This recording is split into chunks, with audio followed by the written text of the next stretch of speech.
I'll call this meeting to order, it being 1:30. I'm going to start with a quick roll call. Councillor Bieber. Here. Acting Mayor Croson. Here. Councillor Doria. Present. Councillor Parker. Here. Deputy Mayor Schmidt-Rempel. Here. Councillor Wolf. Present. Councillor Campbell. Present. Councillor Dodick. Present, but I have to leave at 2:30. Thank you. And Mayor Higgin is absent today. Thank you. We have quorum. I am obviously not a member of council, but I am chairing until we elect a vice chair. I'll proceed with the acknowledgement statement. The City of Lethbridge acknowledges that we are gathered on the lands of the Blackfoot people of the Canadian Plains and pays respect to the Blackfoot people past, present, and future, while recognizing and respecting their cultural heritage, beliefs, and relationship to the land. The City of Lethbridge offers respect to the Métis and all who have lived on this land and made Lethbridge their home. We will now proceed with the election of a vice chair. So I am stepping in as the current chair for the purpose of the election. I will call for nominations for the position of vice chair. Are there any nominations? Councillor Croson, I see your light is on. I'll nominate Deputy Mayor Schmidt-Rempel. All right, thank you. Deputy Mayor Schmidt-Rempel, you've been nominated. Do you accept the nomination? I do. Excellent. Are there any other nominations for the position of vice chair? Seeing none. Deputy Mayor, you've been acclaimed as the vice chair of the Community Issues Committee. As over, do you like me to do the adoption of the agenda for you? Excellent. We're going to move on to the adoption of the agenda.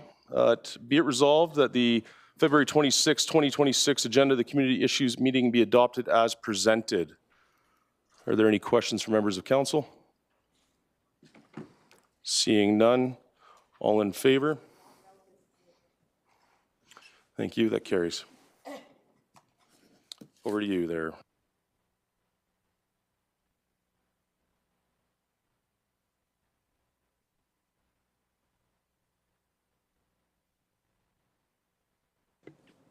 Thank you very much, Mr. Westerson. I have a motion from Councillor Doria, consent agenda. Be it resolved that the Community Issues Committee approve the minutes of the following meetings and authorize the chair and city clerk to sign the same. Governance Standing Policy Committee, 2025-1127. Assets and Infrastructure Standing Policy Committee, 2025-1204. And Economic and Finance Standing Policy Committee, 2026-0212. Councillor Doria. If there are no concerns or additions, I will call for question. The question's been called. All in favor? Thank you very much. We are now moving on to presentations. That's item 6. And we have Ms. Jillian Bracken, Community Arts and Culture Manager, here to talk about the Public Art Master Plan Update, What We Heard report. Ms. Bracken. Good afternoon, members of City Council, sitting as Community Issues Committee. Today I offer you for information an update on work underway to update the city's 2012 Public Art Master Plan. The city's municipal development plan identifies the need to ensure the future advancement of public art by providing continuous support to the program. The MDP recommends that the Public Art Master Plan be regularly updated to ensure that city support for public art is sufficient and that it addresses potential barriers and community needs. The current Public Art Master Plan is over 10 years old, and much has changed in Lethbridge since it was written. The need for an updated plan is also identified in the city's Civic Culture Plan, which was adopted by Council in Principle in 2024. The Culture Plan establishes a shared vision that will guide the city's cultural policy development, including public art. Today, I offer you a summary of key findings and insights gathered during the engagement phase of the Public Art Master Plan Update project, which spanned April to October 2025. This presentation also highlights risks and opportunities identified during consultations with internal city departments. Emerging directions for a place-led, citywide public art ecosystem are presented. Accompanying today's presentation is a comprehensive What We Heard report, which summarizes engagement completed to inform an updated plan. The report consolidates input from members of the public and from city staff. Public Art Master Plan Update Project, led by consultancy collective Evoke Culture 2.0, developed a multi-component engagement strategy to ensure that diverse perspectives inform the future of public art in Lethbridge. Lead consultant Annalie Adair joins us today virtually via Teams and is available to answer any questions on things like engagement strategy and findings. The engagement plan for this project included a public survey that received 632 responses. City has canvassed mapping activities during public idea labs and artist-led activations were completed. Participants gave feedback on places they love, places they avoid, places where they feel safe or unsafe, and areas where public art could make a difference. They shared stories connected to sites and opportunities they see to connect with nature, mobility, and neighborhood identity. To connect art with nature, mobility, and neighborhood identity. Engagement-focused art activations were led by 5 local artists. These activations included drumming circles, puppet walks, postcard writing, performance-based prompts, and roving conversations. Artist-led methods produced rich qualitative insights from diverse audiences. There was a workshop with the Public Art Committee, and community interest holder interviews were conducted, and internal interviews were conducted with representatives of 11 city departments. Engagement findings demonstrate strong alignment between the community, artists, the Public Art Committee, and internal staff on the core themes. So what are the core themes coming out of this public engagement? Across all streams, residents demonstrated support for a public art program that is planned and funded as a form of integrated civic infrastructure, as it strengthens community life, reflects diverse cultural stories, and bolsters Lethbridge's relationship with the land. Public art can enhance safety, civic identity, economic vitality, and social connection. In survey responses, public art was described as a connector, a marker of who we are, and is integral to residents' well-being and connection to Lethbridge. Other key themes include land, ecology, and placekeeping themes, mentions of the coulees, river valley, open sky, and natural corridors is deeply meaningful to residents. Reconciliation, storytelling, and cultural visibility. Public art is a tool to help people feel safe and welcomed. Geographic distribution was another key theme. Residents want to see more public art on the north and west sides of town. Families, educators, and young creatives emphasize the need for mentorship, school partnerships, micro-commissions, and participatory design opportunities. And there was shared a desire for more seasonal and temporary activation as ways to increase safety, vibrancy, and year-round engagement.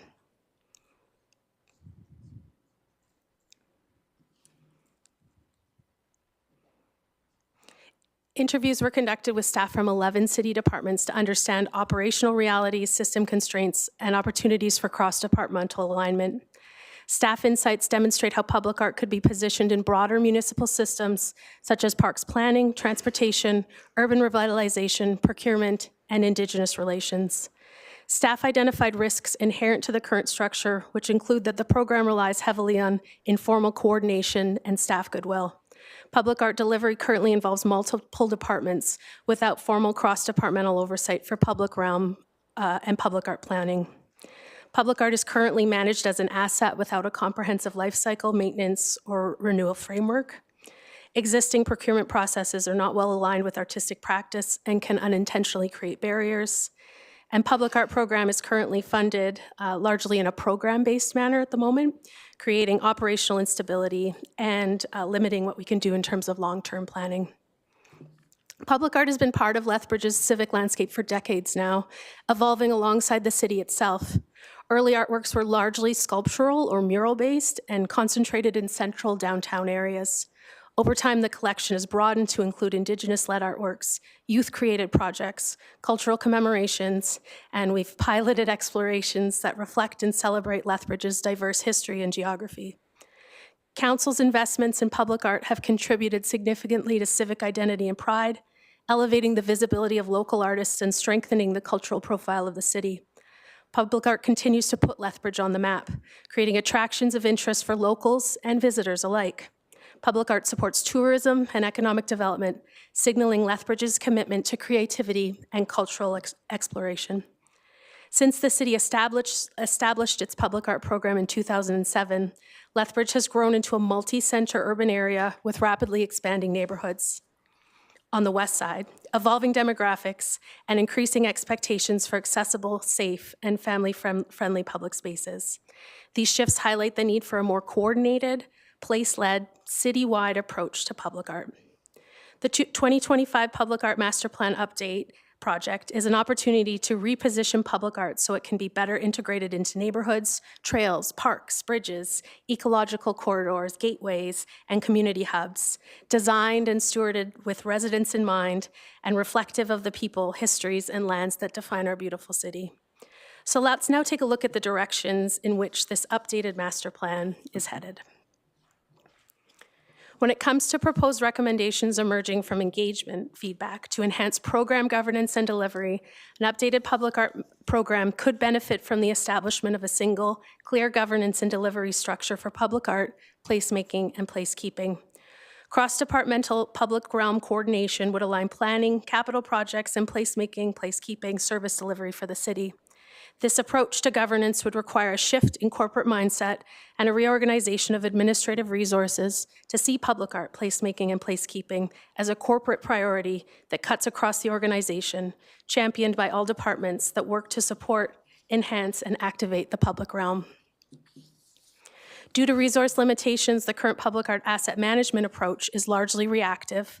A maintenance reserve budget exists, but administrative resources have not been assigned to proactively establish defined levels of service and maintenance standards, nor manage life cycle. Proposed future changes could see public art established as a formal asset class and integrated into life cycle planning and corporate asset reporting.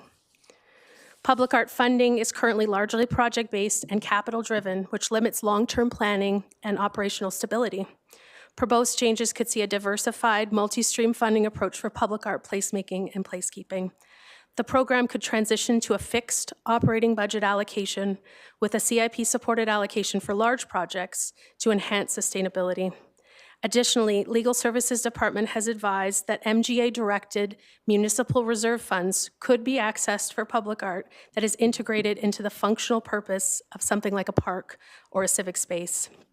And finally, a granting stream accessible to the community could be established to better support local community-based projects and activities. Public art projects with budgets over $75,000 currently follow the city's standard procurement process. Standard municipal procurement processes are not well aligned with public art industry best practices and can create access barriers, particularly for equity-seeking artists. A future procurement strategy for public art could see the introduction of defined alternative procurement pathways for public art projects where legally permissible. Engagement feedback will shape and guide recommendations in a forthcoming updated public art master plan. We are working to finalize this plan to bring back to council this year in Q2. Any initiatives requiring operating budget changes will be submitted to future operating budget deliberations. It is anticipated that a recommendation will be brought forward to transition the public art program to a fixed annual operating budget allocation starting in 2028. Proposed changes to public art policy CC30 will be brought to council following completion of the updated master plan. Changes will be provided for consideration as part of future CIP deliberations, as the public art program is presently solely funded through the CIP. It is anticipated that the recommendation will be to transition the public art policy to a broader placemaking and placekeeping policy that would include public art, and to change CIP funding to 1% of all Section D capital projects in the CIP with budgets of $2 million or greater, with some exceptions, to fund large public art endeavors that would be connected to the projects that generate funding. Thank you for your time. I'm available for questions, as is lead consultant Annalie Adair, who's joining us virtually. Thank you very much, Ms. Bracken. I see we have some questions lining up in the queue. Councillor Crowson. Thank you, Chair. Thank you very much for the presentation and for the work that has gone into this. I admit when I read it, I was very intrigued because I hear talks about community popping up in places I've never really expected it to be. For example, earlier this week, I did an online thing into the Emergency Preparedness Week. And they are looking at community much more now when they are looking at emergency preparedness, not just focusing on the individual and family, because the communities that bounce back after natural disasters are the ones that do have a community where you can rely on each other. And as you're talking about safety and infrastructure here, I'm seeing connections that could be made across to emergency preparedness, getting to know your neighbors in new ways so that we are that resilient community. Has there been any work done on looking at it from that lens in this project or anything you've come across? Thank you for the question, Councillor Croson. I think public art's ability to support enhanced safety and connection to space and place is definitely something that has been at the heart of the program, thinking about how we can augment and support the work that other departments are doing in that space. And I think some of the departments as well are starting to see public art as a potential opportunity to enhance the work that they're doing. The mention of safety came out a lot in the public surveys that came.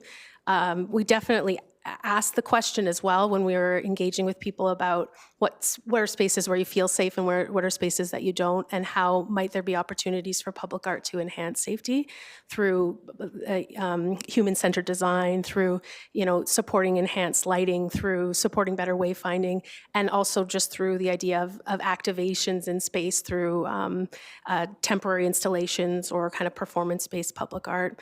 So I think it's always kind of been in the discussion realm, but not really like a targeted focus of the program. And I think too, what the engagement feedback really showed us with the other departments is that a lot of people are thinking this way, but we're not organized in a way where we're talking to each other or planning together. And I often talk with other colleagues. The comment was made that right now we're operating in the space of informal goodwill, and there's a lot of that where people want to explore new ways to enhance the public realm, to make it more safe, to make it more welcoming. They just don't always know even what the opportunities are. And it's often a resource limitation as well. When you have a really set budget, you are going to deliver exactly the scope, and sometimes it can be challenging to get support for things that people may perceive as add-ons. Whereas what's this saying, this feedback is saying, and I think where the master plan is going is saying that these are not add-ons. It's core, and it can support these kind of major initiatives and key things that we're trying to achieve in the public realm. And it's like anything that turns out to be preventative, right? It's very hard to prove until something goes wrong and you're like, our community responded way better than anybody else, and then to prove that, where it comes from. The other thing that echoes through this entire presentation and through your information here is the City Beautiful movement from early 1900s, late 1800s. That combination of infrastructure and art, making things that are functional, beautiful, not something separate. Is that where we're seeing this moving? Is, from lampposts to benches to everything, making them incredibly functional, but enhancing the space? Yeah, it's interesting you should bring this up, because I think this idea of placemaking and placekeeping is new to a lot of people, but it's really rooted in a lot of principles that have been championed by municipalities and other public sector entities for a while. Placemaking is the idea, right, of this kind of participatory approach to shaping public space that puts people at the center, looking at how people use space and then actively involving them and making decisions about, how spaces are built, how they're created, how they're re-envisioned, and how they'll be activated. So that's definitely at the heart of this, for sure, this idea that principles like accessibility and comfort and engagement can be championed over just pure physical structure and urban design, that we need to think about what will people's experiences be in those spaces as much as what those spaces are. Yeah, we know good architecture and good spaces actually improves people's moods. And it's amazing how we are impacted by our environment in ways we don't know, and better environments make for better residents, or, et cetera. Thank you. That's the hope. Thank you, Chair. Thank you very much. Now, before I move into any other questions from my colleagues, I did forget to ask if there were any members of the public who wanted to speak after the presentation. I do see we have a few members of the public here. Are there any members of the public who would like to speak to this issue? And again, are there any members of the public who would like to speak to this presentation? Going for a last time, are there any members who would like to speak to this? Sold to Councillor Bieber. Thank you for the presentation. And I've been studying this update, and it encompasses so many aspects of public art. And I'm really impressed with the idea of bringing it into alleys and bringing it into underpasses. It just brings art to a whole new level. And a couple of years ago, I had artists from the United States came here, and in a brief visit here, they saw Lethbridge. They were impressed with the amount of art they saw visually in the city. And I'm wondering, what kind of budget would you be looking for, and what kind of funding are you getting right now for public art? I'll start with the second question. Thank you, Councillor Bieber. Right now, public art is solely funded. The public art program that we know it as defined in Public Art Policy CC30 is funded through the CIP. We get 1% of community capital projects in Section D. Over the history of the program, it's worked out to around that $250,000 a year mark. Keeping in mind that there's a lot of peaks and valleys because the funding is generated by projects. When there are projects, sometimes we get a lot more than that, and when there aren't projects, sometimes we get very little. The current capital budget cycle, we have received $5,000 a year for the last few years, but we had a substantial carryover from previous cycles that council allowed us to reinvest in the current budget cycle to continue the program. So that's one of the items we are looking to work with council to address, finding a way to have a little bit less of the ups and downs, which can make planning very difficult, especially as we've seen more support for programs as opposed to just one-off projects.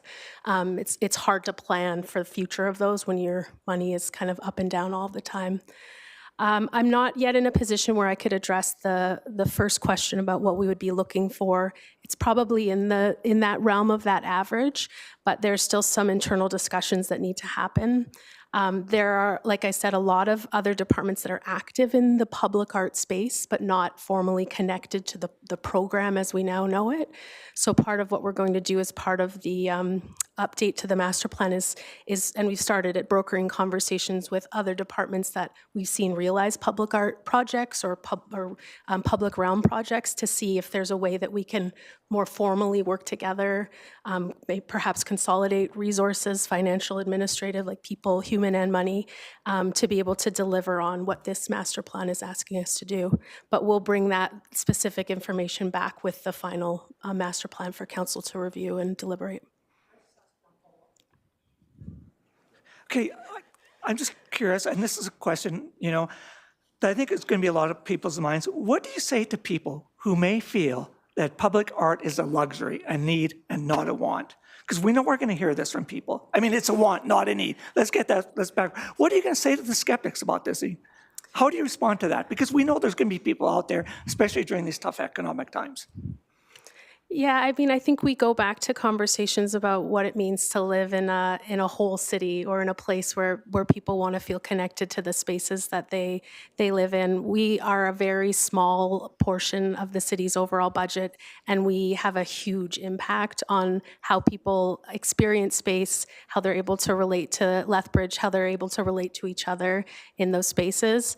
The angle I usually take, and we have had some, I'm thinking about the tables that we often have at community conversation. You'll sometimes get people coming up and they're saying it's a waste of time.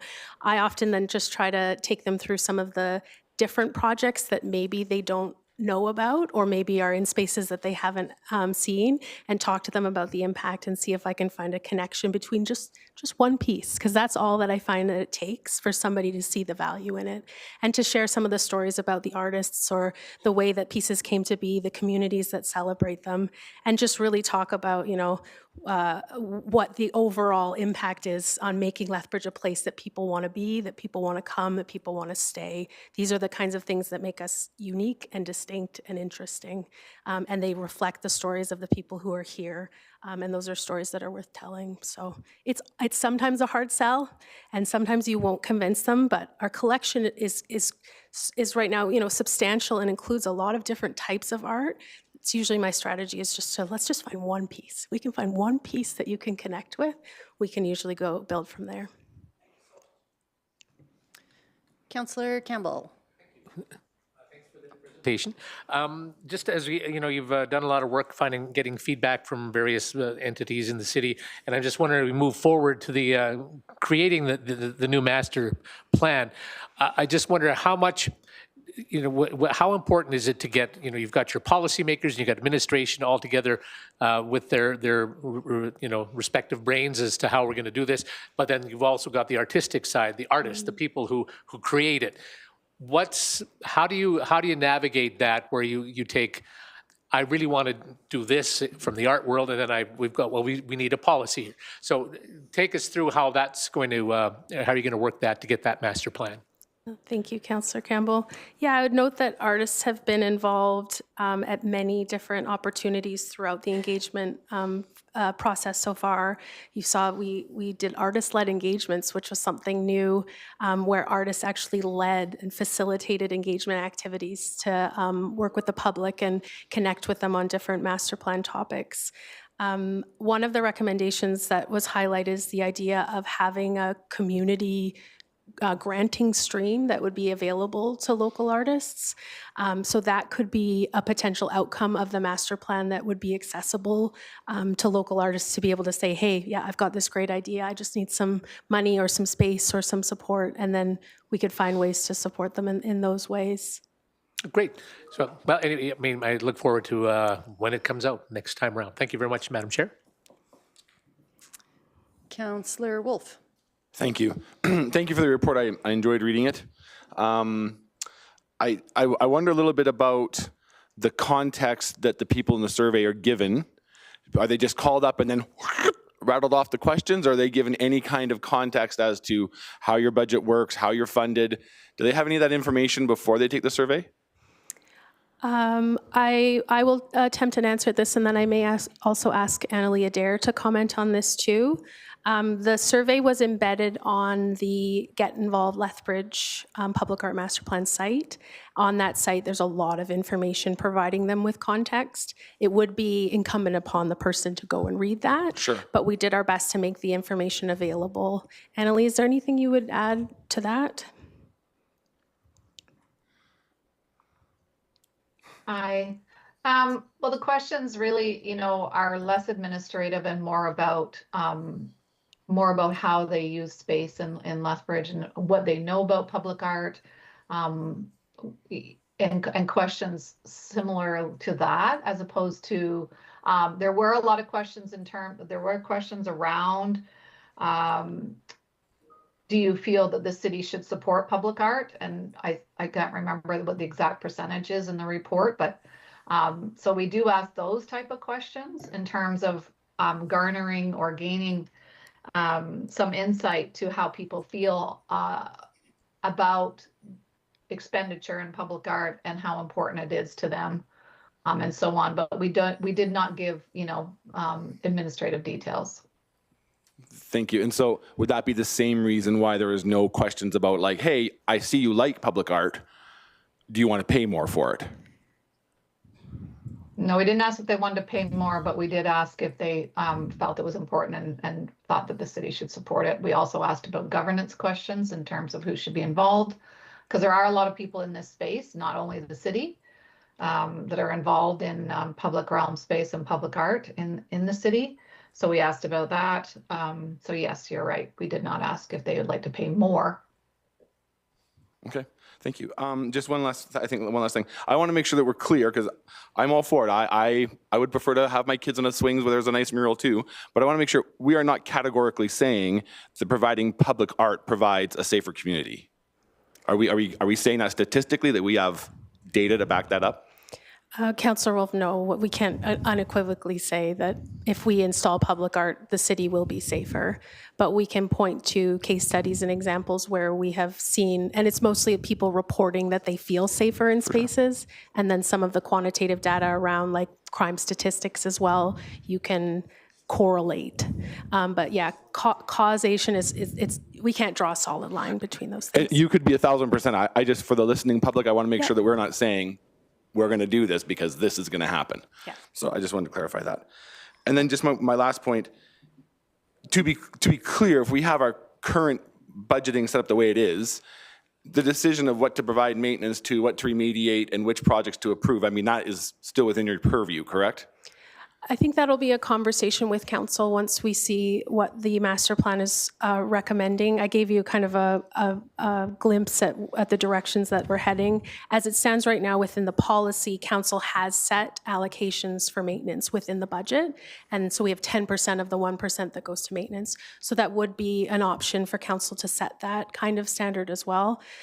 Just keep in mind, though, if we maintain status quo and no community projects in Section D are approved in the next CIP, we won't be able to continue the public art program because we're at the point where we are at the end of a funding cycle, and the current mechanism, again, if council does not invest in any of those types of projects, it won't generate any money. Got it. I appreciate that. And the report was really well done. Thank you. Thank you. Councillor Doria. Thank you very much, Madam Chair, and thank you for the presentation, Jillian. It was really good. I have two questions here. One is very basic.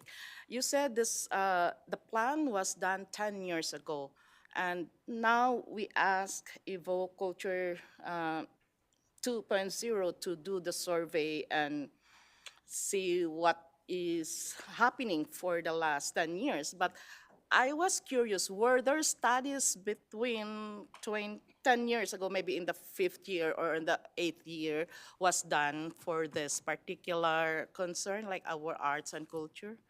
Then my second concern is just a question, like, I know you presented that the approach now in our funding model is project-based. Then you are proposing that it should be a fixed base.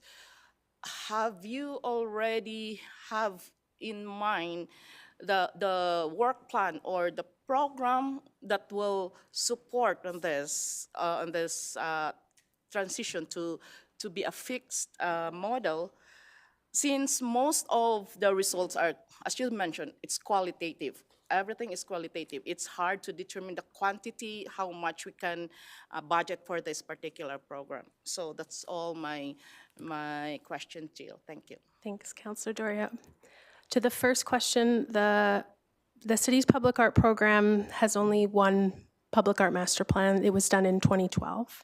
We have not done anything else with that, updates until now.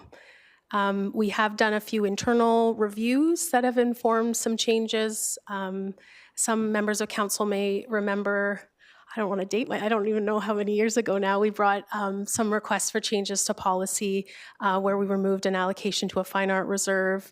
And we also worked with council to clarify roles and responsibilities. Because at one point, city council was actually approving, it said in the policy, approving art, like they were selecting the artists for projects, and we received some feedback from council that they weren't comfortable, and then worked with them to modify the policy. We've never done a public survey to get feedback like this on this scale for the public art program. So it's definitely the first time for us. We are relatively new in the public art game compared to some municipalities. So I would say that where we're at is pretty normal for a program of our vintage, that we had one public art plan and now we're working to update that. To the second question, and I might ask Annalee as well to voice or to step in on this one. Part of what the consultants are helping us do is draw lines between the engagement feedback and the themes, and then what we can actively do as a program to address what we've heard through that engagement feedback.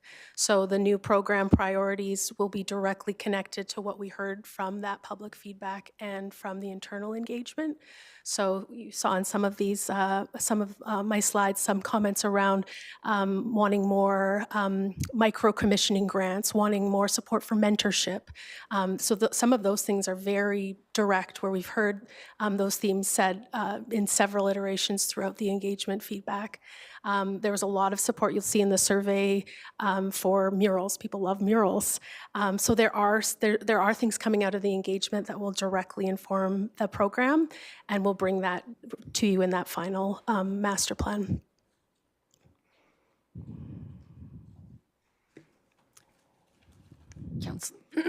Councillor Dodick?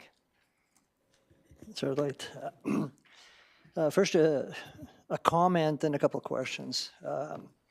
You know, whenever we go down that road, want versus needs, it's like art. It's in the eyes of the beholder. You know, so depending on who you talk to, anything may be considered a need or a want versus the other. You know, I mean, transit.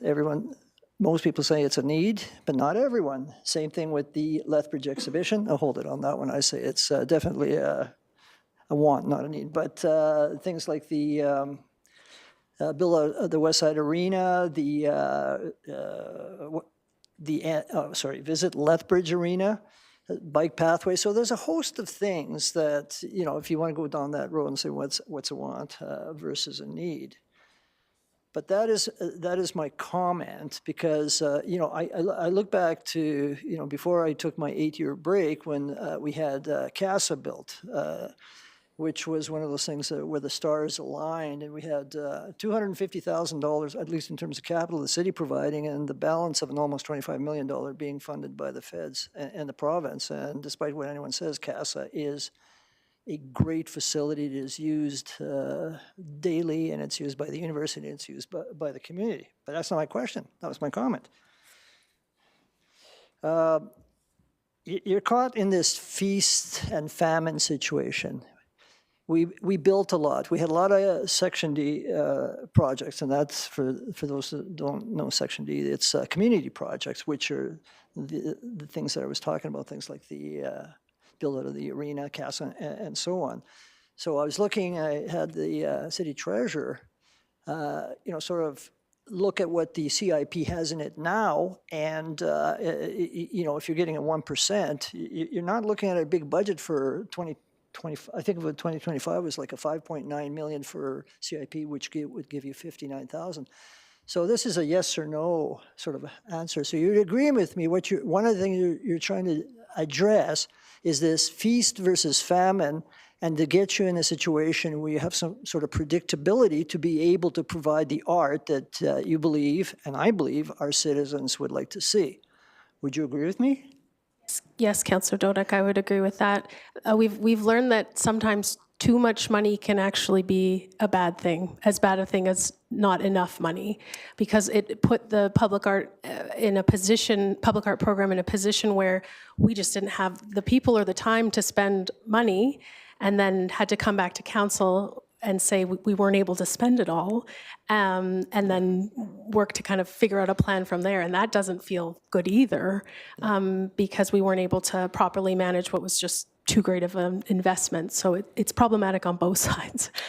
I'm just going to add another anecdote, is that Councillor, former fire chief Tom Wickersham, he was a eyes in the eye of the beholder type of person. And then you had guys like Councillor Sean Ward, who thought Three Dogs Playing Poker was great art. But the comment on that is the fire hall downtown with that smoke tendril or that sculpt. And unfortunately, if I recall correctly, the artist who designed that and had that built actually died before he was able to see it. So obviously no question there, but you aren't able to, I know the question was asked, but you want some sort of predictability, but you're not in a position to say what that means right now. I know I see you're saying 1% of Section D budget, but are you going to come back with potentially just, you know what, we need X amount of dollars a year to be able to have that predictable funding and to give the art that our community would like to see? Yes, Councillor Dodick, we will come back with an operating budget ask. What we're hoping to do, though, is seek some efficiencies internally and see if there's anything across departments that we could do to help support the public art program as it is, and then figure out what additional investment is needed, and then come to council with that request. Okay, thank you very much for answering the questions. Thank you very much for the report. And thank you very much for what the art community does in our community, which I think is incredibly important and is a need. Thank you. Thank you very much, Ms. Bracken. And just as a general comment, I saw the Allied Arts Council's post this morning on Facebook about the newly completed Passing Spaces mural. It was done by local artist Kenny D. Chin. It's at the City Center Terminal. So if you get an opportunity to head over there, please do go take a look at it. It was spectacular. It's great to see these public art pieces come to life and contributing to the economic development and social fabric of our community, which you address. That's exactly what they do in the report. Seeing no one else in the queue, I do have a motion from Councillor Campbell. Public Art Master Plan Update, What We Heard report. Councillor Campbell, be it resolved that the Community Issues Committee receive the Public Art Master Plan Update, What We Heard report for information. Councillor Campbell. Thank you. I will echo Councillor Dodick, and you know, it's and I've said this many times, what a vibrant art community we have. I've seen it firsthand. It's wonderful. We're looking forward to all the work that you've already done a whole lot of work, and we're looking forward to the upcoming Public Art Master Plan update. So this is for information. So unless there's any other questions, I'll call for the vote. Question's been called. All in favor? That passes. Thank you very much. We have next on our agenda, we're moving into submissions. We have a parade resourcing. And on parade resourcing, we have Mr. Gauthier. Is there anything you would like to highlight out of what we've got? I think I would only just perhaps preface by saying I think we tried to consider some comments from members of council, in particular Councillor Crowson, I think, in terms of finding ways to perhaps use existing funding to enhance council's how you show up in parades. And we think there may be an opportunity if council desires to participate in more parades than you have in the past. And perhaps show up in a more robust fashion with a more of an actual float as opposed to a vehicle with adorned with, you know, balloons and that type of thing. Okay. Do we have any members of the public who would like to speak to this issue? And again, do we have any members of the public who would like to address this? Any members of the public who would like to make any comments or address this? All right, seeing none, I have Councillor Crowson in the queue to speak to this. Councillor Crowson? Thank you. First, may we bring the motion up? There's some amendments I'd like to quickly make in it with my colleague's support. Can we remove, and I mean this in the nicest way, the three mayors that are in here, because city council is mayor and council. So saying mayor and city council is redundant. So if we could remove where it says mayor and just have city council for all those places.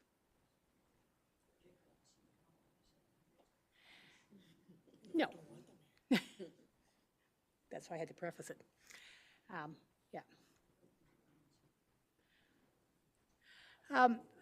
So just to speak to this a bit, as Mr. Gauthier said, this was a request from council to look into this. I can't remember what committee it came through, because we do get requests from our surrounding communities. They would like to see us out there.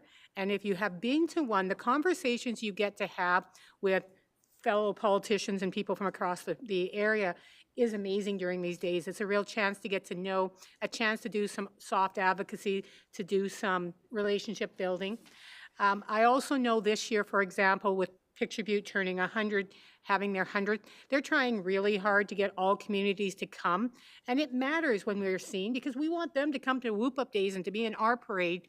And so it befits us to actually get out to their parades as well. And we do need to have some sort of float. And I am not talking expensive. But the last time when we went to the Cohurst Parade, Councillor Schmidt-Rempel and I just added a few things to the very nice city truck. And then we saw everybody else's incredible floats. And, you know, ours, even though we won third prize, and that was a pity prize,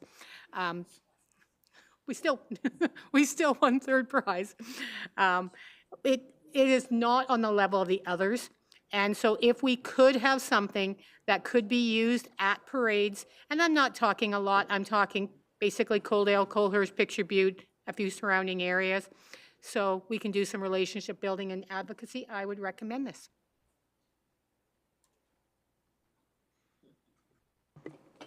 Thank you very much, Councillor Crowson. Councillor Dodick. What kind of a float? That's up to staff to create, it's just something cheap and nice. Yeah. Can I ride a Shetland pony? I don't know, can you? Can we put that in the motion? Yes. Thank you. Thank you, Councillor Dodick.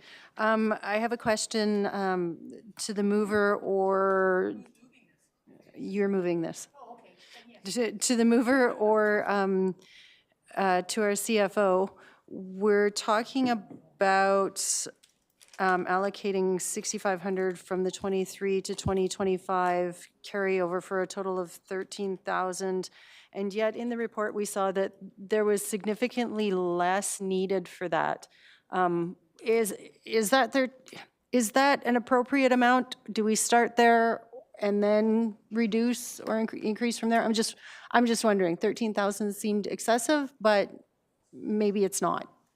I'm just looking for some guidance on that, please. I can give a little bit of guidance. I mean, again, it depends what we want to do. I know because I bought the candy for the Lethbridge Historical Society, we spent $1,000 plus on candy just for Whoop Up Days Parade. So it's not necessarily the float, but if we are going to candy parades, you need to have budget for candy. And there's nothing worse than showing up at a candy parade with no candy. So I think, again, some of this budget is for the candy as well and for all of those things. It's not just to make a pretty looking float. It is for being in the parade. Thank you. And I see Mr. Gauthier has a comment on this. Yeah, I think I would just say in terms of the fabrication of the float itself, fair to say, I think we would seek to maximize the use of internal resources for that. We see some opportunities to perhaps repurpose some materials and that type of thing.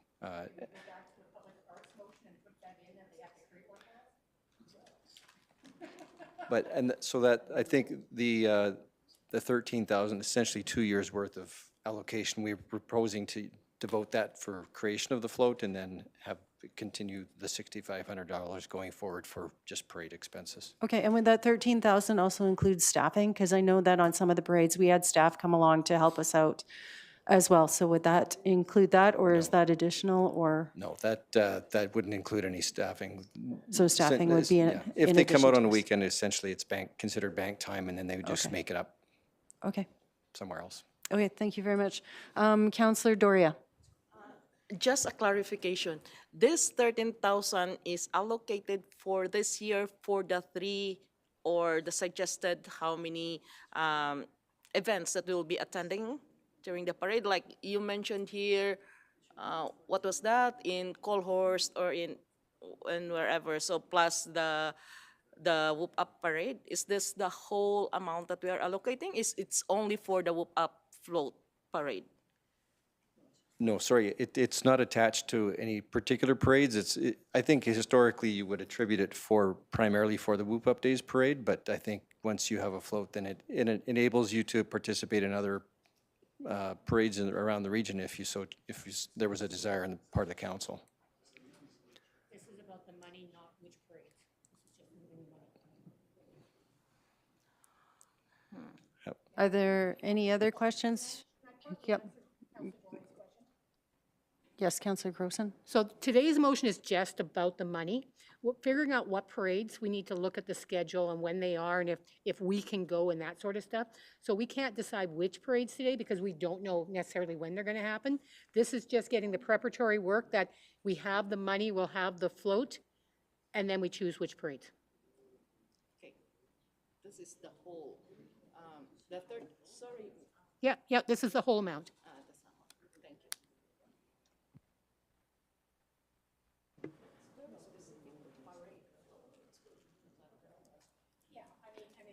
And Councillor Dodick, I see you have a question? I'm bringing a resolution on Tuesday, not dealing with this, but it's going to deal with funding for a couple of years and then referred to the operating budget cycle. But this seems to be, we're telling council, let's put it on an ongoing basis. I'm just thinking whether to the city treasurer or, to the city treasurer. Is, because this almost puts us offside in terms of the budget process. So I don't have any problem with saying, yeah, let's do it for a year or two, whenever up to the next budget cycle. And then after that, debate whether or not it should be ongoing. Because to do it this way, then at the next budget cycle, we'd have to have a resolution removing it if it wasn't working. So. We can try it for 2 years and put it in the next budget. Do it for 2 years and then defer ongoing to the whatever budget cycle's involved. You know, just to be sort of how we've been doing it. Yeah. Okay, so is that a friendly amendment to the motion? Does he look friendly? No. He never looks friendly. I'll accept it as a friendly. Thank you. We'll get that updated.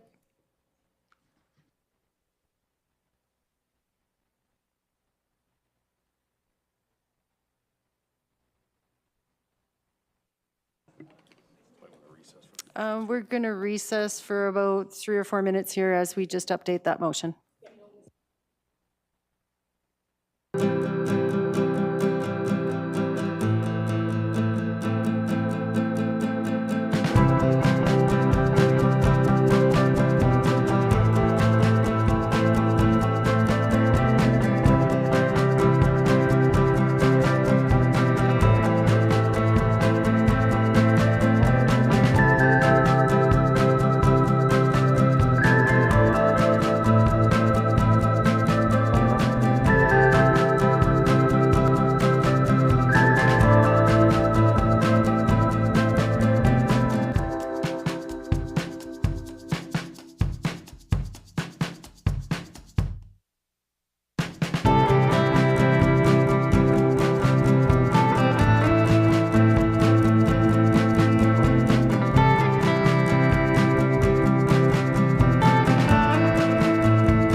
All right, we are ready to get back at it.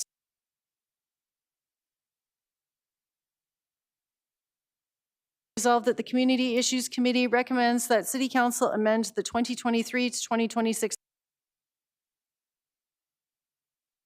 $6,500 for Lethbridge and District Exhibition Parade Float to the City Council operating budget for the 2026 and 2027 years to allocate $6,500 from the 2023 to 2025 City Council carry forward for a total of $13,000 to fund a City of Lethbridge Parade Float. And further be it resolved that the Community Issues Committee recommends that City Council refer any ongoing parade resource funding to the 2028-2031 operating budget deliberations.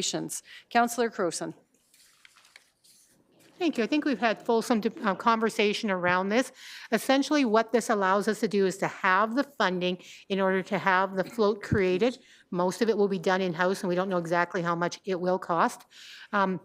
And then we will have the funding in order to go into our own Whoop Up Days parade, but also regional parades if we wish to, some of which, of course, are candy parades, so we have to budget for candy as well. This will give us the funding to do it for this year and next, and then it will move forward to November of 2027 to be redebated for the 2028-2031 operating budget. I hope my colleagues will support this, and I hope they'll start planning some Saturdays to be in parades. And we're going to get third place again. I'm going for second place this Okay, time. second, all right. We'll do Okay, that. yes. Okay. I'll call for the vote. All in favor? And that carries. Item 7.2. And this is the Animal Welfare Committee report. Do we have anyone speaking to, presenting on? It's a submission, and we don't have a fully formed motion on this.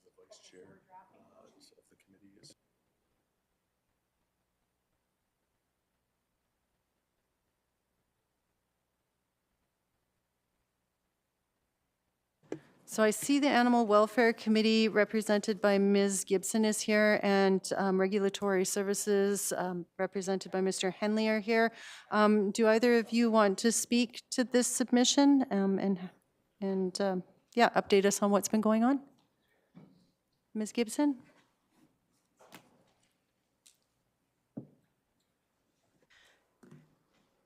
Thank you for having me.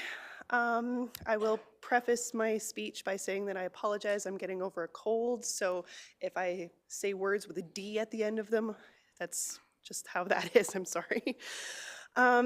The 2025 report to Council from the Animal Welfare Committee that has been submitted was prepared in response to the 2024 evaluation by the City Manager's Office and was intended to provide structured analysis, clarify the committee's function, and outline the conditions necessary for future effective advisory governance within the animal welfare portfolio. While the report was developed within the context of the Standing Policy Committee, or SPC, structure, since that time we obviously do acknowledge the recent transition into a Community Issues Committee CIC model. Governance frameworks evolve and often do not remain stagnant. So as such, given this new change, the focus we believe now and moving forward is not within a specific structure itself, so necessarily devoted to an SPC or CIC structure, but more so in keeping animal welfare as thoughtfully and intentionally integrated within Council's broader strategic landscape. Animal welfare is often framed as a singular issue. However, in practice, it directly influences multiple municipal systems, including public health, enforcement capacity, shelter operations, and overall community well-being. Because of these intersections, deliberate integration within Council's decision-making is essential. Excuse me. For that reason, animal welfare should not be peripheral in consideration and should also remain prevention focused. Its value lies in reducing pressures before they escalate. So whether that is in enforcement demand, shelter intake, municipal cost exposure, etc. And the success of preventative work is not always dramatic. It is primarily measured in stabilization, so what does not escalate in a large capacity. Structured oversight is what allows that prevention and stabilization to occur. Clear mandates, defined reporting pathways, measurable indicators, and continuity of expertise are what protect the integrity of the system. All principles of which were highlighted as important within the report and can be adapted into this new CIC model. However, whether under a CIC model or any other reporting pathway deemed appropriate, oversight of that work remains absolutely essential. As the remaining member of the former Animal Welfare Committee, sorry, I apologize if I get that incorrect. I recognize that the recent governance change may conclude the committee's formal role within the capacity that it was. However, my commitment is not to a specific structure, as I said before, like an SPC or CIC, or even to a specific committee itself, but to the work and animal welfare itself and how it supports and impacts our community. I remain prepared to assist constructively within the new model in whatever manner or capacity council deems appropriate. Ultimately, this is a larger issue than any one structure or individual role. Governance changes. We all are aware of that, we all know that, and it's a good thing. But the obligation to ensure that animal welfare continues to be considered responsibly within our city's strategic landscape does not change. Apologize. Cold. That is my opening statement, I suppose. I wasn't really too sure what I needed to come prepared today, so I came prepared with everything. So I'm happy to answer any questions. I also have Dave Henley here to defer any questions to if I am unclear on anything. Thank you. Thank you very much, Ms. Gibson. Is there anybody in the public who would like to speak to this or has any comments or questions with regards to this? Do we have any other members of the public who would like to speak to this? And again, any members of the public who would like to speak to this? All right, seeing none, we'll move to questions from council. Councillor Crowson. Thank you, Chair. Thank you very much for the time that you as volunteers put together for this report. There's certainly a lot of information in here. And so one of the conversations we were having when we asked you to go and to review this is whether you should remain a council committee or an administrative committee. And the recommendation is council committee and still an advisory role, or in what sort of format would you be seeing that if that was council's decision? Advisory would remain the same. Thank you for that question. And one of the difficulties we had is that you were, we didn't see you, you weren't reporting. If you were to remain an advisory committee or of council, how often would you think you would need to, like how regularly should we plan to have you in front of council? However often you would like us. We did not have a particular plan in terms of that. It was basically up to council as what they wanted from us. We were happy to oblige either way. If it was, and we didn't quite understand the structure of a CIC, so we weren't clear if this was going to be a monthly meeting in which we needed to come forward and present a report versus if this was something that happened only once a year. We weren't really too sure, so we planned for either or, and then can be adapted accordingly. Okay, so that's an, and you also have in your recommendations some that have budgetary concerns or questions about them, increasing funding for feral cats, et cetera. So that would be advice, and that could be something we could, I'm just talking to my colleagues, if we look at that, we could refer that to, because we don't have a motion yet, which is why I'm talking in this kind of way. We could refer that to administration to have a look at those budgets and to report back on costing, because you guys don't, you're saying this is of importance, but you don't have any costing with it. We do not have exact costs or exact budgetary description at the moment. Like I said, we were very unclear as to what the next steps were, so we don't have that yet, but we're happy to provide that later on. Well, you did what you were supposed to. You brought advice to council, and then it would just be what we do with that advice. And if it's not costed, it may be our best option to refer it to admin to have a look at. Just thinking as part of the motion. I will step out right now. Thank you, and thank you so much for the work on this. Thank you. Councillor Bieber. Thank you, Chair. And, thank you for coming here, because we talked before in January when you were concerned about the dissolution of the SPCs and how, you would get a chance to speak. And I'm really glad you're here. And this report, I really enjoyed reading it. The amount of work you guys have done, the value to this community, further work you do, I think deserves to be applauded. And I'm just wondering I don't know who can answer this question. I mean, what happened to this committee and why are we in such a situation here?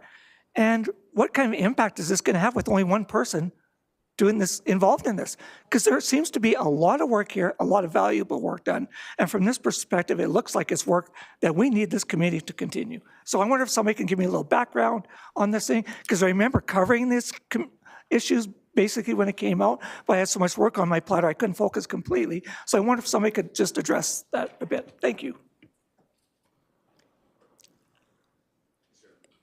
I was going to say, we have Mr. Henley here, and then I feel like Councillor Croson and I could tag team this as well. So Mr. Henley, why don't you come up and speak to it, and then Councillor Croson and I will tag team from our end what we saw. Certainly, I'd like to take the time to thank Shelby and all of the Animal Welfare Committee members for the work they've done over the past decade or more. A little history with the Animal Welfare Committee. It was started by a request to council of a concern over a significant number of feral cats within our community. It was identified we had 8,000 feral cats, and the city needed to do something to be able to try and help assist in controlling that population. That turned into the creation of the Animal Welfare Committee with 2 funding streams attached to it, not built into base, but based on budget initiatives. One stream was to identify funds to be able to help with the management of feral cats. The other was to be able to help animal rescues within the city with their operations. As Shelby said, animal welfare is broad. It's not fully comprised by what the city of Lethbridge does, but we are part with our partners, the Humane Society, and all the rescues within our community. So the committee was established. It was determined that we do not have 8,000 feral cats within the city. There has been a progression of creation of grant application programs for non-vet grant funding, where a local registered rescue can apply for funding to help with their operations. There was also a second funding grant created to help support colony managers, where they can request funds to be able to help manage a feral colony.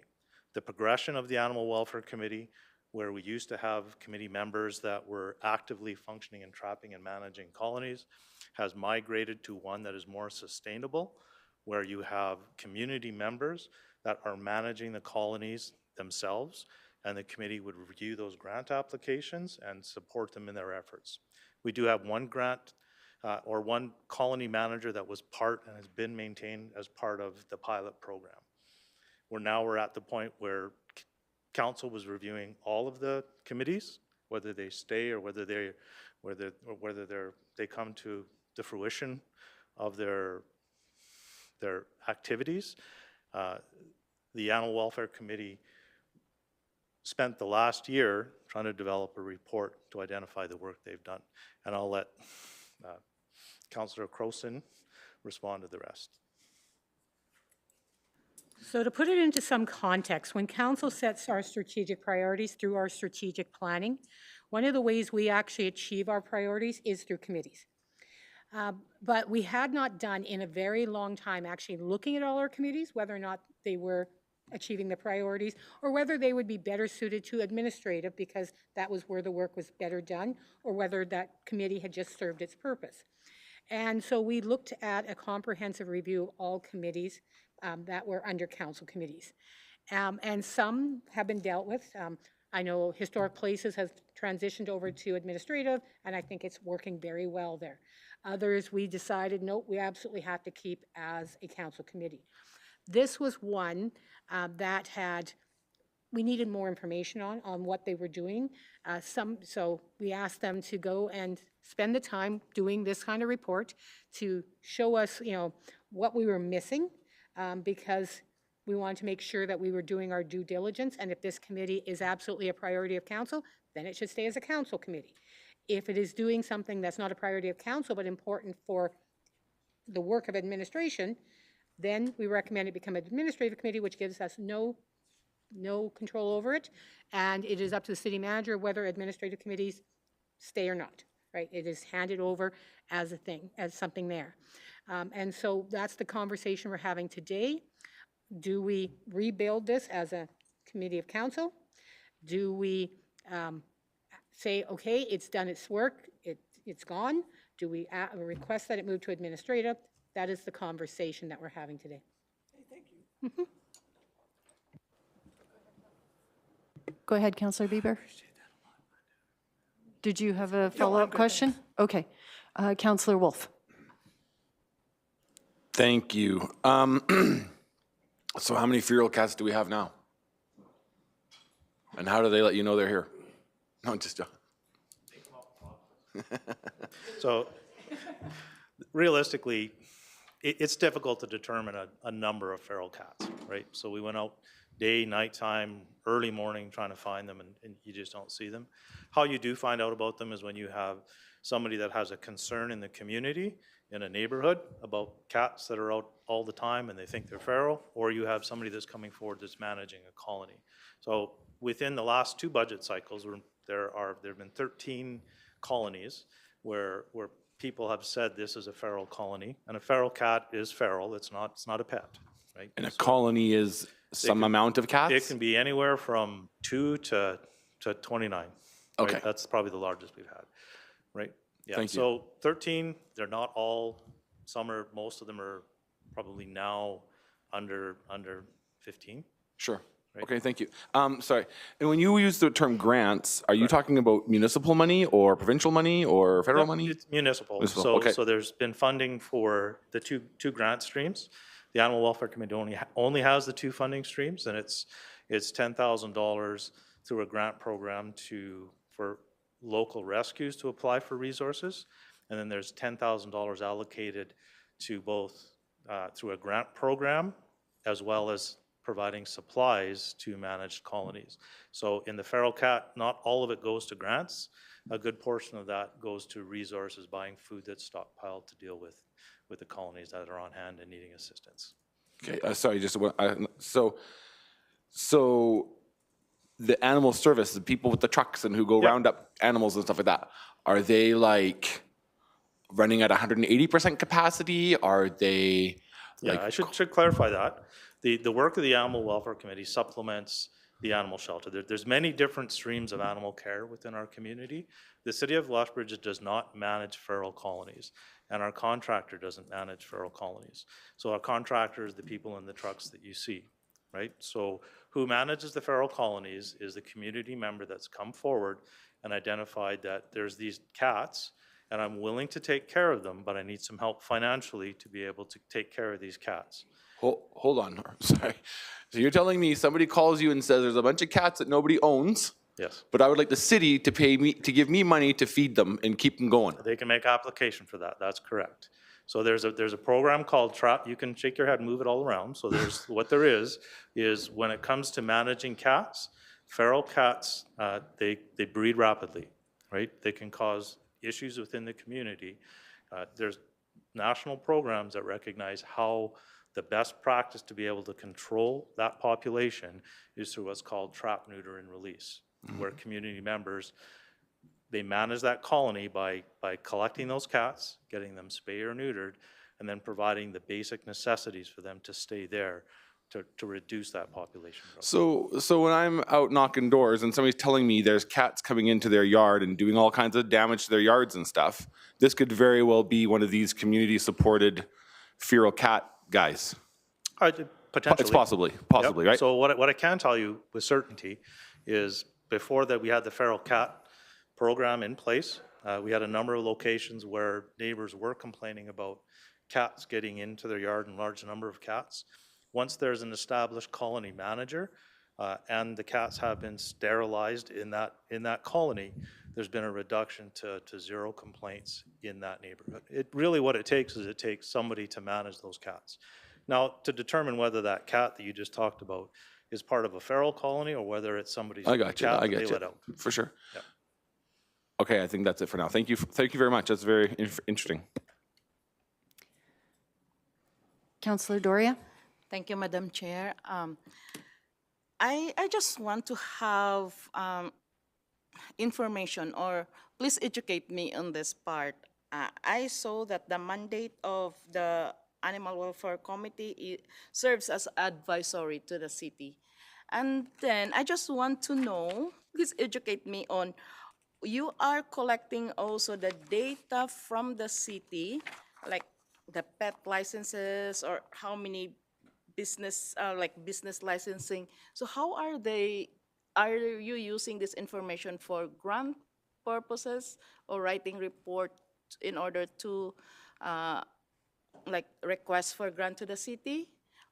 And then how, please educate me on this. How are they connected? Like are you getting report from the city that these are the number of dogs and cats, and then based on the licensing, and then you were asking for a grant from the city? Please educate me on that part. Thank you. Can I just do point of order? I think we need to focus back on, we are having a conversation about whether this committee should continue to exist or not. We are not reviewing the entire animal welfare program. That would be done during budgets and different areas of that. We are looking at our council committee, and that's the focus of today, of whether we wish this committee to remain as a council committee and whether we wish them to continue their work. And so I just think we are getting off into a tangent of actually reviewing our animal welfare program. And, okay, thank you very much for that, Councillor Croson, because this is something that we could review. If we decide to move it forward as a committee of council, then it would need to create a new bylaw with terms of reference and everything, and that's where we would definitely be having that discussion. So thank you very much for that, Councillor Croson. So we'll move on then to Councillor Wolf. Well, now I don't know if I'm allowed to ask this question, but I'm going to ask it anyways. So for you, Shelby, is it part of your organization's mandate to promote licensing? Like, I'm assuming if we have 997 licensed cats, we're probably underutilizing. Like, do you have is that And part again, of your? again, that's kind of outside of the purview that we're looking at covering. Like, we are looking at covering whether we want to move forward with this committee and have it continue as a committee of council, whether we want to transition it to a committee of administration.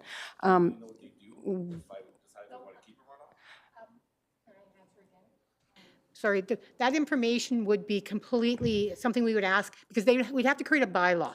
If we in general want them to survive, to stay, we would actually then have to turn to Mr. Lowen and said, we want this committee to go on, which means can you go construct a bylaw for this council committee? And that's when we would be looking at their mandate under that. But we have nothing to look at right this time. So we don't know, those sort of mandate questions would be under that. So we can absolutely focus on mandate if we're staying within this. But again, animal welfare that is under administration is not something that is under discussion. I know it seems small, but the two things, otherwise I think we're going to be having a very long discussion about something that is not the volunteers' work. Yeah, and this is something that, should we decide is their mandate, something we would discuss at that time if we decided for them to move ahead as a committee of council or continue on. Councillor Campbell. Just to clarify too, your group, you've got a very dedicated group of volunteers that have been meeting forever. Are you still meeting on a regular basis, or is that sort of gone away at this time? Thank you for that. The short answer is no, we do not meet, because at this very point in time, I am the only remaining member.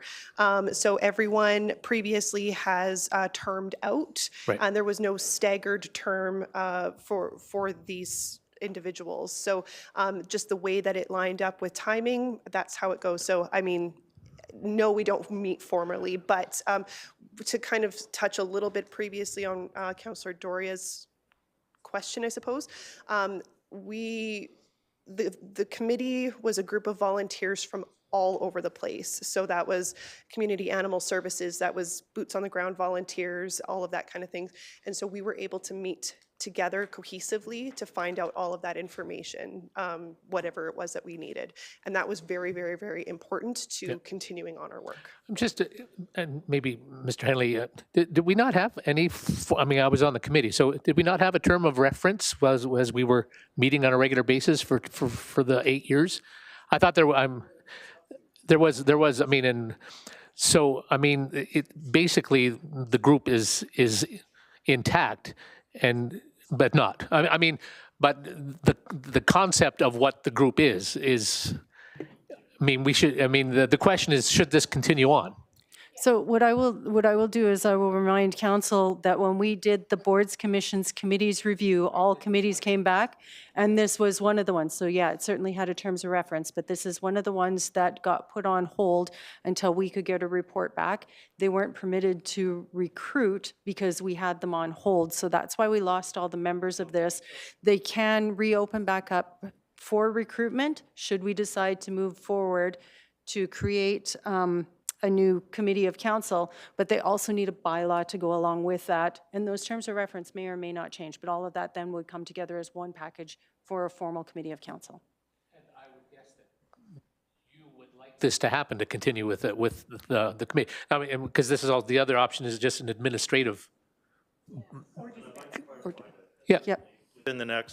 Within the current budget cycle, our department is willing to administer, in the absence of the committee, willing to administer the terms of reference as far as the grant application. Because you still have some money left, right, in that? We do, those- and yeah, we have the processes. So the committee developed all the processes for what mitigating feral cats is. Right. And those are all well-developed and in place. So, I mean, so that's what we're asking. We're answering that question today. Should this committee continue, correct? Am I getting that right? Yes. Yes, we're asking if this this committee should continue as a council committee. Okay, so I say yes. You would like to draft that motion that? Well, absolutely, yeah, sure. That it continues? I mean, So we've got Councillor Campbell who's requesting to make a motion that Community Issues Committee recommend to council that this continue on, our Animal Welfare Committee continue as a committee of council? would that be what you would request? I want to do what you want. I mean, I want your committee to exist, but the definition of what the committee is up to you. So what is the definition of it then? Would agree that we would like to continue with this committee as it was previously operating in terms of the collective for volunteers and making sure that that information was available to people, yes. And based on, Mr. Hanley, based on, the success, that would be something that you would, as administration, would be willing to continue on as it was in the past? Or is there, would you like to see this in another form? Well, I think that the committee has established that they've accomplished the goals. Yes. Right? So earlier, somebody asked if what they've done, and they've successfully met the requirements of what the committee initially needed to do. If the committee continues as a committee of council, certainly we would continue to be part of that. In the absence of the committee, administratively, we still have the guidelines for the next 2 years to follow those programs. Okay. There is no funding sources for the other requests in the report. Okay. Okay, so for clarification, what we're looking for here then, as a committee of council, then this committee would report back to council, and council would make the decisions and, or approve the decisions that they're making, so they would report back to us. If we decided to do it as a committee of administration, they would then report to administration. That would be under Mr. Henley and Mr. Enns. They would report back to that and work with administration on that. So as we're looking for the clarification on that, Councillor Campbell, your motion is to refer this to council to recommend a committee of council? Yes. Let's Okay. go with that. Okay, we're going to take a brief 5 minutes then so that the clerk's office can draft that motion. Oh, yep.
Okay, thank you very much. We are back, and after some discussion, Councillor Campbell has his motion ready to go. So, motion from Councillor Campbell, Animal Welfare Committee report. Be it resolved that the Community Issues Committee refers this matter to administration to report back in Q2 2026 with a report outlining the following. 1, structural differences between council committee and administrative committees. 2, financial implications associated with council and administrative committees.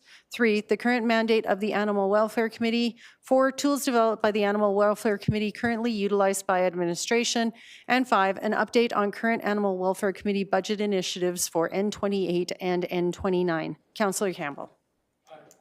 Thank you very much for everybody's patience. I think it's for me. I think it's really important that we maintain the Animal Welfare Committee. It's been done fantastic work. I know that when it was first started, it had a mandate to do things. It got things done, and it's incredible the work that has been done. But to maintain it as well, I think is something that's important. So this is just to send it back to administration to get some more information, and like we have some of our new members of council that need more information.